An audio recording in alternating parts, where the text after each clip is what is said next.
नरेंद्र दाभोलकरांची हत्या झाली आणि तत्कालीन मुख्यमंत्री पृथ्वीराज चव्हाण यांनी काही मिनिटातच हिंदुत्ववाद्यांवर संशय व्यक्त केला आणि त्यानुसार तपासाची दिशा ठरवण्यात आली असा आरोप लेखक विक्रम भावेंनी केलाय।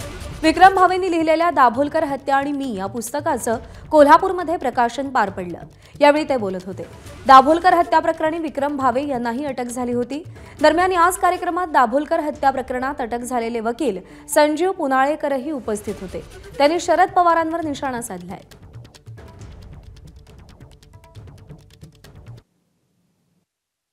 जनरली काय असतं म्हणजे हा जगन्मान्य शिष्टाचार आहे की एखादी हत्या झाली तर भाऊबंदकीतला वाद आहे का, अंडरवर्ल्डशी संबंध आहे का, गुन्हेगारीशी संबंध आहे का, बाईची भानगड आहे का, प्रॉपर्टीचा वाद आहे का, असे सगळे अँगल तपासले जातात आणि मग गुन्हा नोंद होतो। दाभोलकरांची हत्या झाल्यावर FIR सुद्धा नोंद झाला नाही तर राज्याचा मुख्यमंत्रीच म्हणतो याच्या मागे हिंदुत्ववादी आहेत।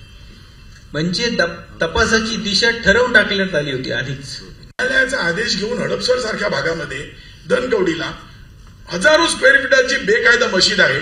उच्च न्यायालयाकडून आदेश घेऊन आम्ही ती पाडायला लावली, ती मशीद पाडली आहे। यासारखी कामं आम्ही तिथं करत होतो। त्यामुळे आमच्यावर बऱ्याच जणांचा राग होता आणि बारामतीच्या काकांना हे काय फारसं आवडण्यासारखं नव्हतं, अजिबात आवडण्यासारखं नव्हतं। याचं कारण असं आहे ना की या राज्यामध्ये एक जातीपातीचं राजकारण सुरू आहे। म्हणजे जो ब्राह्मण हिंदू धर्मावर टीका करत राहील त्याला सगळं काही देऊ आणि बाकीच्या भावेसारख्या ब्राह्मणाला चेपून टाकू, हे आजच्या राज्यकर्त्याचं बारामतीच्या काकाचं धोरण आहे। ABP माझा, उघडा डोळे बघा नीट।